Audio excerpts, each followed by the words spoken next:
وألف بين قلوبهم لو أنفقت ما في الأرض جميعا ما ألفت بين قلوبهم ولكن الله ألف بينهم إنه عزيز حكيم۔ اور اب آخری دو آیتیں 109 سے 110، جو ہدایت سے بھٹک گیا۔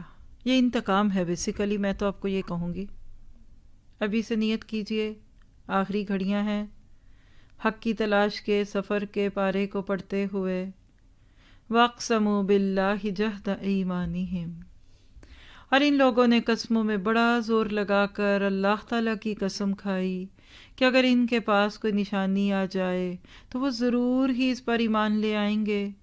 آپ کہہ دیجئے نشانیاں سب اللہ کے قبضے میں ہیں، اور تم کو اس کی کیا خبر کہ وہ نشانیاں جس وقت آ جائیں تو یہ لوگ تب بھی ایمان نہ لائیں گے۔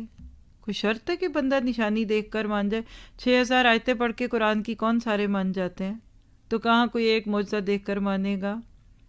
اور بات یہی ہے کہ وَنُقَلِّبُ أَفْئِدَتَهُمْ وَأَبْصَارَهُمْ كَمَا لَمْ يُؤْمِنُوا بِهِ أَوَّلَ مَرَّةٍ وَنَذَرُهُمْ فِي طُغْيَانِهِمْ يَعْمَهُونَ، اور ہم بھی ان کے دلوں کو اور ان کی نگاہوں کو پھیر دیں گے جیسا کہ یہ لوگ اس پر پہلی دفعہ ایمان نہیں لائے، اور ہم ان کو ان کی سرکشی میں حیران رہنے دیں گے۔ دعا کیجیے اللہم لا تجعلنا منہم۔ یہ ہے 110 میں مہر شدہ دل کی مثال۔ القلب المطبوع علیہ، دل پر جب مہر لگتی ہے تو کیا ہوتا ہے؟ یہ ہوتا ہے وَنُقَلِّبُ أَفْئِدَتَهُمْ وَأَبْصَارَهُمْ۔ راہ ہدایت سے دوری دلوں کی سیاہی کا سبب بنتی ہے، پھر حق اور باطل کا فرق مٹ جاتا ہے، ہدایت اور گمراہی کا فرق مٹ جاتا ہے، کفر اور ایمان کا فرق مٹ جاتا ہے۔